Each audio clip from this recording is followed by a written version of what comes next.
स्वागत है सभी क्यूरियस माइंड्स का जानी नेचर क्यूरियोसिटी के एक नए एपिसोड में। और आज का वीडियो जो है मैं बहुत एक्साइटेड हूँ इस वीडियो को बनाने के लिए, क्योंकि आज का जो प्लांट स्पीसीज़ के बारे में हम बात करने वाले हैं वो बहुत ज़्यादा एक इंटरेस्टिंग प्लांट है। और मुझे यकीन है कि आपको इस प्लांट के बारे में जानकर बहुत ही ज़्यादा मज़ा आएगा, क्योंकि ये बहुत कॉमन प्लांट है। इसको हम वाटर बॉडीज़ के आसपास एनकाउंटर करते हैं या फिर डिग्रेडेड लैंडस्केप में भी हम इनको एनकाउंटर करते हैं। तो इसी वीडियो को बनाने के लिए मैं बहुत सुबह जल्दी यहाँ पर आ चुका हूँ पॉन्ड में। ये जो हमारे गांव का एक तालाब है, इस पर मैं आ चुका हूँ और आज हम डिटेल में इस प्लांट के बारे में बात करेंगे और मैं आपको दिखाऊंगा कि क्यों इस प्लांट को एक इन्वेजिव पौधा, एक इन्वेजिव वीड के तौर पर देखा जाता है। तो चलिए शुरू करते हैं। आप देखिए जैसे जैसे सन ऊपर जाएगा लाइटिंग अच्छी होती जाएगी। आप देखिए पहले कि किस तरीके से इस प्लांट ने यहाँ पर कब्जा किया हुआ है। इस प्लांट को जो है आइपोमिया कार्निये कहा जाता है और इसका सिनोनिम है आइपोमिया फिस्टुलोसा। और इसको हिंदी में कई नामों से जाना जाता है, हमारे देश में कई नामों से जाना जाता है। हिंदी में इसको बेशरम या बेहया के नाम से जानते हैं और इंग्लिश में इसको Bush morning glory, pink morning glory और उड़िया भाषा में इसको अमरी के नाम से जानते हैं, गुलाब सी का पौधा और खिया बेल। और एक जो इंटरेस्टिंग नाम मुझे पता चला इस प्लांट के बारे में वो है कि इसको विलायती आक भी बोला जाता है। तो चलिए शुरू करते हैं। एक बार आप देखिए कि किस तरीके से ये जो पूरी पॉन्ड की पेरिफेरी है, ये जो किनारा है पूरे तालाब का, उसमें बस एक ही प्लांट स्पीसीज़ मौजूद है और वो है ये आइपोमिया कार्निये की स्पीसीज़। यानी कि हम समझ सकते हैं कि एक बहुत ही ज़्यादा एक इन्वेसिव पौधा है। दूसरे प्लांट्स को, ख़ास तौर पर हमारे नेटिव वनस्पति को ये मौका नहीं देता और आउट कम्पीट करता है और कोई कंपटीशन छोड़ता नहीं है और बहुत ज़्यादा एक्सटेंसिवली स्प्रेड करता है। इसीलिए इसको बेशरम पौधा कहा जाता है। इसकी ये जो रैम्पेंट ग्रोइंग हैबिट है, स्प्रेडिंग हैबिट है, और ये और एक कारण से बेशरम कहा जाता है क्योंकि ये कहीं पर भी उग सकता है। बहुत ज़्यादा हार्डी प्लांट है। तो इसके बारे में आज हम बहुत ज़्यादा विस्तार में चर्चा करेंगे। ये पौधा जो है और इसके जब हम फूल को देखते हैं तो देखने में बहुत ज़्यादा इनोसेंट प्लांट लगता है ये, लेकिन इसकी चार्मिंग अपीयरेंस को अगर हम छोड़ दें तो ये प्लांट टॉक्सिक प्रॉपर्टीज़ अपने अंदर समाये हुए हैं और ये एक थ्रेट है इंसानों के लिए और पशुओं के लिए। अगर हम इसको खा लें तो हमको पॉइजन का सामना करना पड़ेगा। और कैसे ये एक पौधा पूरे इकोसिस्टम को, पूरे पॉन्ड के एक इकोसिस्टम को तबाह कर देता है, तो इतना ज़्यादा ये खतरनाक पौधा है। आइपोमिया कार्निये जो है एक पेरिनियल श्रब है जिसके अट्रैक्टिव पिंक कलर के ट्रम्पेट शेप के फूल होते हैं, जैसा कि आप देख रहे हैं। आइए तो इस प्लांट को और अच्छे से समझने के लिए हम इसकी एक टहनी को देखते हैं, इसकी एक ब्रांच को देखते हैं जो मैंने तोड़ी है इस प्लांट में से। तो अब जब इसको अंदर से देखते हैं, टूटने पर जो अंदर का भाग होता है वो हॉलो हमको दिखाई पड़ता है, यानी कि एक हॉलो स्टेम है, खोखला है अंदर से। और इसका जो नाम है, लैटिन नाम आइपोमिया फिस्टुलोस, ये इसके हॉलो स्टेम को ही दर्शाता है। फिस्टुलोस का अर्थ होता है हॉलो स्टेम। और ये जो हॉलो स्टेम है इस प्लांट को मदद करती है अबेंडेंटली ग्रो करने में, ख़ास तौर पर ऐसी जगहों पर, क्योंकि ये हार्डवुड नहीं है तो ये अबेंडेंटली ग्रो करता है वाटर लॉग वाली प्लेसेस पर। और ऐसी मिट्टी जिसमें नमी होती है, मॉइस्चर होता है ज़्यादा, वहाँ पर ये अबेंडेंटली ग्रो करता है। और ऐसा भी नोटिस किया है मैंने, जो मुझे पता चला कि ये हाईवेज़ पर और रोड साइड्स पर काफ़ी ज़्यादा लगाया गया है साउथ इंडिया में, सदर्न पार्ट ऑफ इंडिया में, और जैसे चेन्नई जैसे शहरों में। और ये जो फैमिली है कॉर्नवॉल्वुलेसिए फैमिली, उसका ये एक बुशी प्लांट है और जिसमें हॉलो स्टेम होती है और ये जो ब्रांचेस होती है बहुत स्कैटर्ड होती है। और ये जो आप स्टेम देख रहे हो, टहनी देख रहे हो, इसका इस्तेमाल किया जाता है पेपर के प्रोडक्शन में, यानी कि पेपर बनाने में दूसरे मटेरियल को ब्लेंड करके और इसका इस्तेमाल करके पेपर भी बनाया जाता है। तो ये एक प्रैक्टिकल चीज़ है। और बार बार मैं इस चीज़ को एम्फसाइज़ कर रहा हूँ कि ये बहुत ज़्यादा एक इन्वेजिव वीड है। ये एक आक्रामक प्रजाति के पौधे की श्रेणी में आता है। और बेशरम का पौधा जो है नदी नालों, तालाबों, खेतों, नमी दलदली क्षेत्रों में उगा हुआ आपको आसानी से दिख जाएगा। इस पौधे में कमाल की सर्वाइवल स्किल्स होती है। बहुत भयंकर गर्मी हो, तेज़ धूप हो, कठोर शीतकालीन मौसम हो या फिर मूसलाधार बारिश हो, हर ऋतु में, हर मौसम में ये पौधा सदा हरा भरा रहता है। और ग्रामीण क्षेत्र में इसलिए इसको बेहया का पौधा कहते हैं और सदाबहार भी कहा जाता है। ये कहीं भी किसी भी जगह पर उग सकता है, जिस कारण से लोगों ने इसे बेशरम नाम दे दिया है। और आइपोमिया फिस्टुलोसा जो है बहुत क्विकली स्प्रेड करता है और इसी कारण से इसको कंट्रोल करना बहुत डिफ़िकल्ट है। ये इन्वेड करता है लैंड को और शैलो वेटलैंड्स जो होती है, जहाँ जैसा कि आप यहाँ पर देख रहे हो, ये जो शैलो वेटलैंड है यहाँ पर इन्वेड करता है और इंटरफेयर करता है यहाँ की बायोडाइवर्सिटी में, इस रीजन की, और अपने आप को ये एस्टैब्लिश करता है।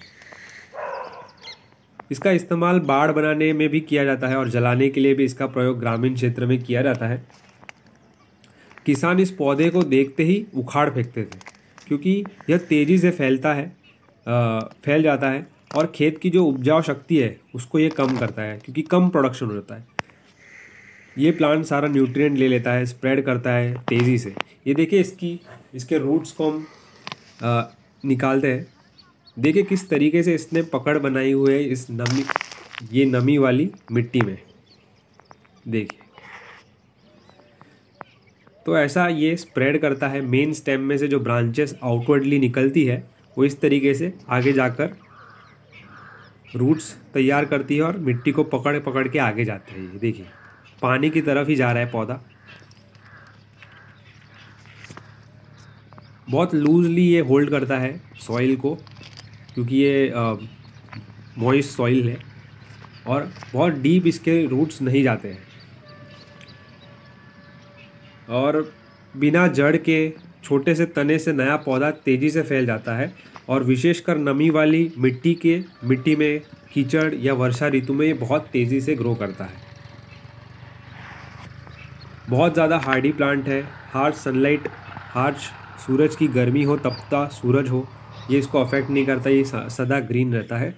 और जैसा कि इसका नेम सजेस्ट करता है, इसको मॉर्निंग ग्लोरी कहा जाता है। और नाम के हिसाब से जैसे जैसे सन ऊपर चढ़ता है, सूरज ऊपर चढ़ता है, गर्मी बढ़ती है, इसका जो खिला हुआ फूल है वो सूख जाता है, जैसे कि हर मॉर्निंग ग्लोरीज में देखा जाता है। लेकिन जितने भी पीरियड के लिए ये फ्लावर्स ग्रो करते हैं बहुत ज़्यादा इम्प्रेसिव नज़र आते हैं। और ब्लूमिंग जो है इनमें लार्ज क्लस्टर्स में होती है। जो सबसे बड़ी टहनी होती है, ब्रांच होती है, उस पर ये फ्लावर ग्रो करता है।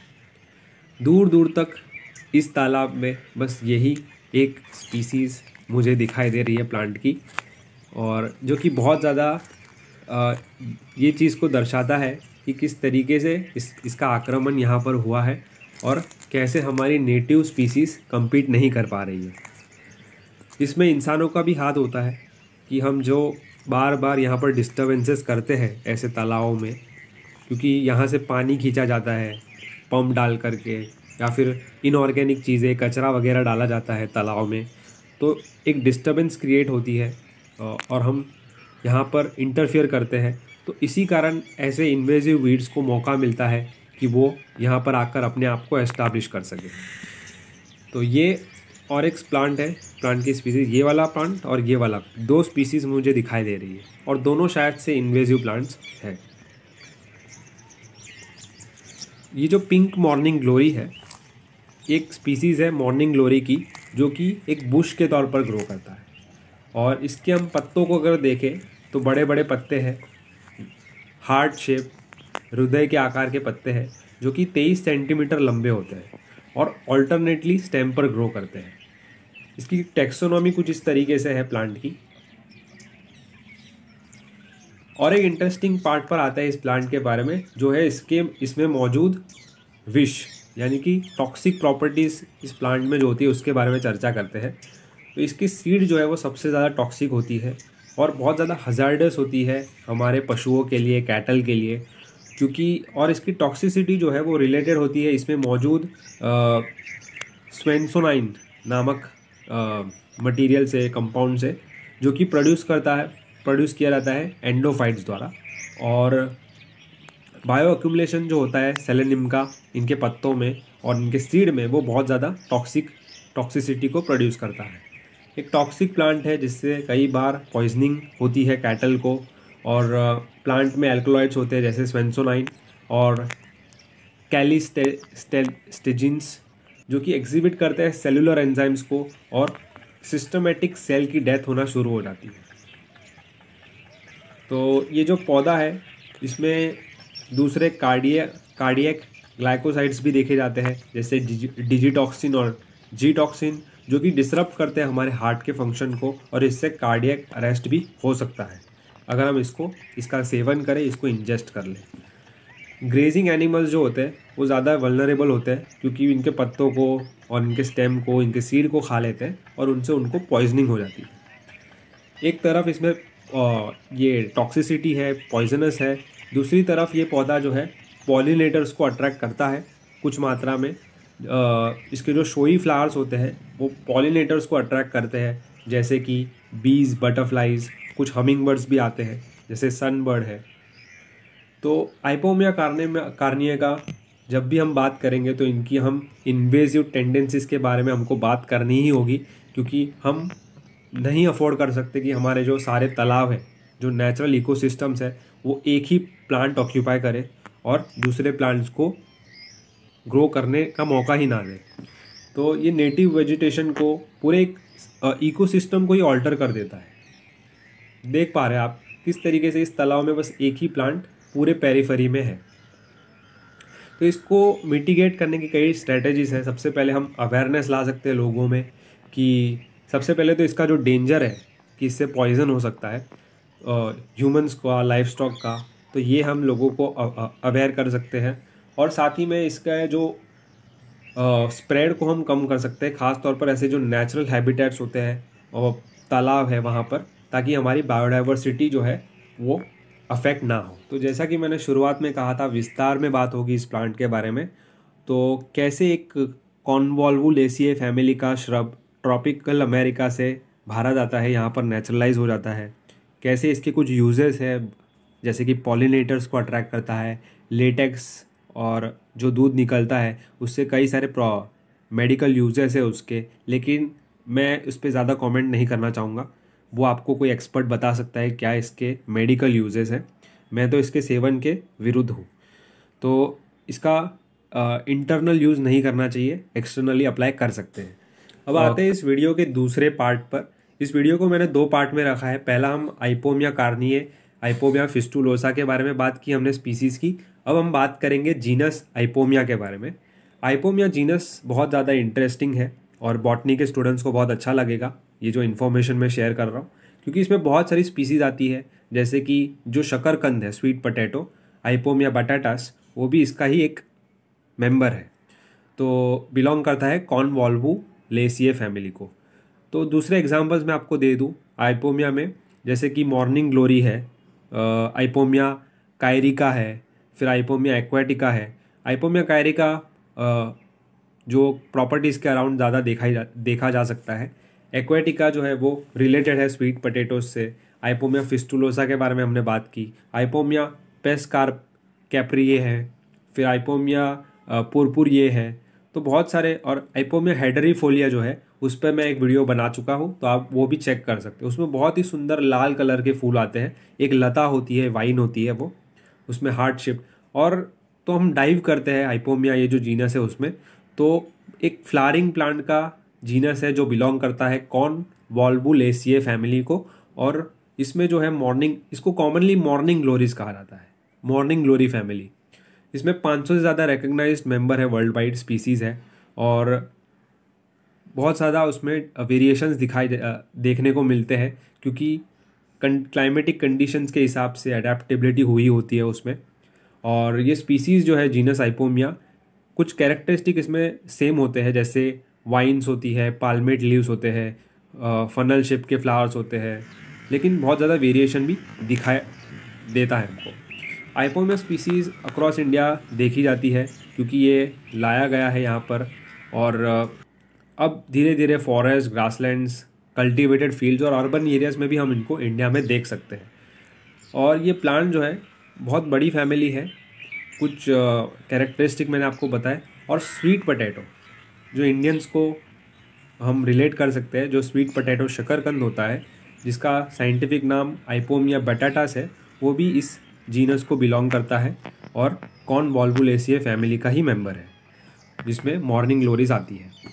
तो ये था पूरा आज का वीडियो, जिसमें मैंने बहुत सारे टॉपिक्स को टच किया है और हमने डिटेल में इस प्लांट के बारे में बातें की। तो आप कमेंट सेक्शन में मुझे बताइए, क्या ये पौधा आपके आसपास के जो तालाब है, पॉन्ड है, उसको अफेक्ट कर रहा है? क्या वहाँ पर आपको ये दिखाई देता है? और आपका इस प्लांट पे आपके पास अगर कोई जानकारी है तो आप